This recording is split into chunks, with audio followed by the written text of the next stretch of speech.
For me, all of this started with raves. Oh yeah, here we go. This is the best. 3D visuals have been a part of the rave scene for like quite a long time. It's one of my biggest influences for sure is like this record. I really have this vivid memory of the feeling that I got when I saw these visuals at the raves. Seeing that happen and thinking, how are they doing that? I wanted to know all about it. I was just instantly curious because it felt like it elevated the environment. Inspiring.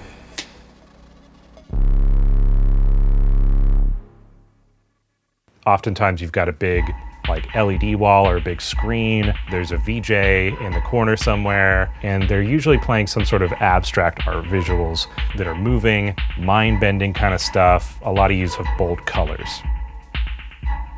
That's one of the biggest inspiration points for me when I think about approaching artwork for the label and for my releases, is I'm trying to channel some of that energy of the visuals that I would see at the rave. So before I got to the point where I could actually make handmade visuals from scratch, something I did with my self-releases before I had the record label is I would take the cover art that my wife Reagan made, so she's a graphic designer, and pull it into this software called Resolume, which is that application that VJs typically use when they're mixing video clips live. And I would destructively edit it and apply trippy visual effects to the static cover art to make a moving visual. So in 2024, I launched EONS Label. And I knew that at the time, I was gonna have to make artwork and visuals pretty much every month if I was gonna be planning to release once a month.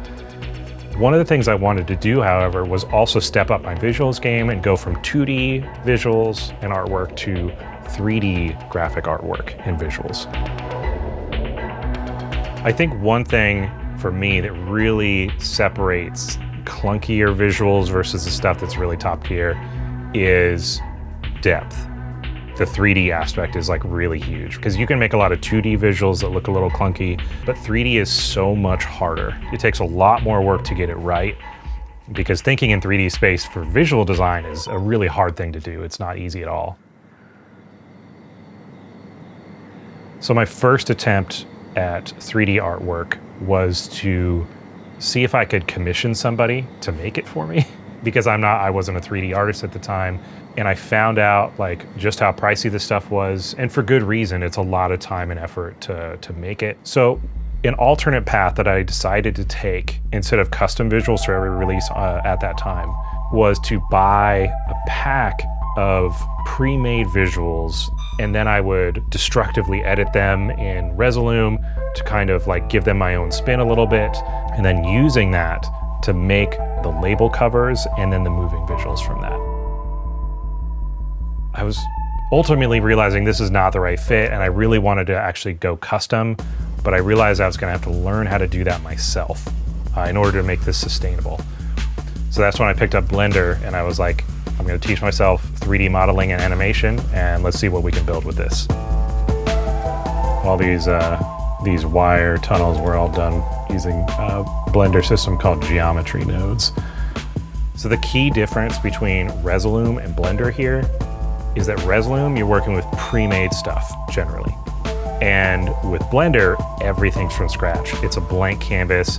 You gotta model it, you gotta texture it and animate it all yourself.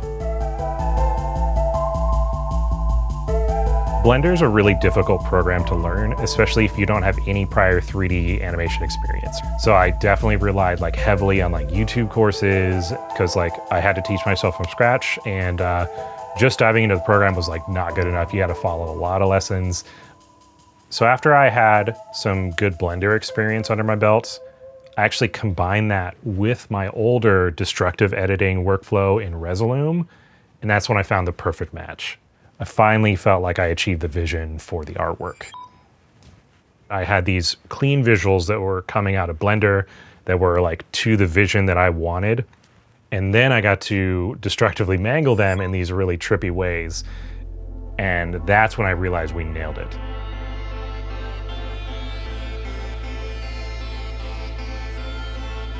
So I've been really disappointed in the uptick in AI-related artwork, visuals, and even music. It's really important to me that we make all of this stuff from scratch, by hand. I think it's important to have the human connection behind it. Sure, AI is like really easy to use, it's cheap, but making real art takes time, takes effort, and it should be hard. If you're gonna make something that really stands out, I think it's important to put that time into it. So Onyx is a 4-track EP that I've got coming out on vinyl and digital in summer of 2025. Onyx is the first EP that we're putting out on vinyl for the label. A couple of reasons why I wanted to release this one on vinyl is it's actually got my first ever collab track on it with a good friend and officially now a label partner, Colton, who goes by Induel. And the artwork for this EP is actually the first artwork I did for EONS that was fully made from scratch in Blender and my Resolute process as well.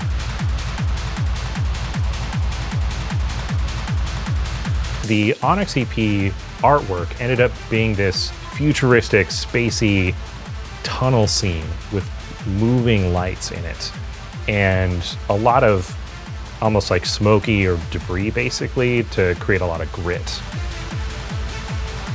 For the visual direction and the concept of the artwork, I thought about the songs first, obviously. It's like looping the same sections over and over again.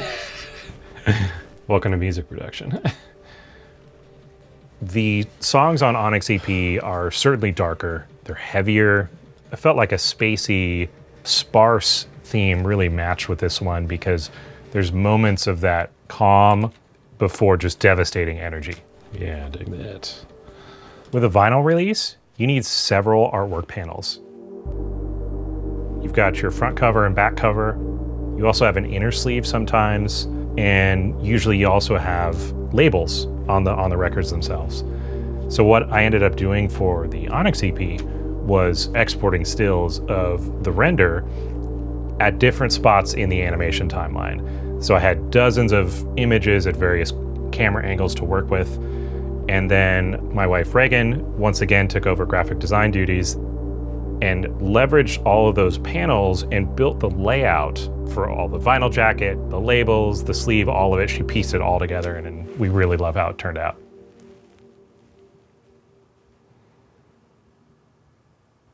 Another really exciting thing that we did with the album art stills from that 3D model. So we made this really cool shirt. Reagan took the same still image panels and created this really almost like scientific or mechanical diagram looking design, layout, different figures like you might see in a textbook, one for each track on the EP. Another good use of that same base model we use for the animation.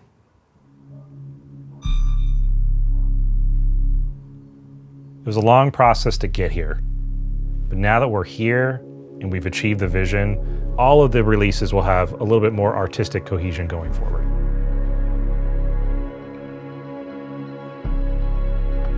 I've been really excited to offer all of this visual content and custom artwork for all the artists that signed to EONS Label now, and provide this to them at no cost and really help bring their music to life in a visual sense too. I think one of the most fascinating things for me about this type of visual art is how your interpretation could be totally different than mine. I might make this artwork with one thing in mind or one emotion in mind. You might see it and see something completely different or feel something completely different. And I love that about visuals.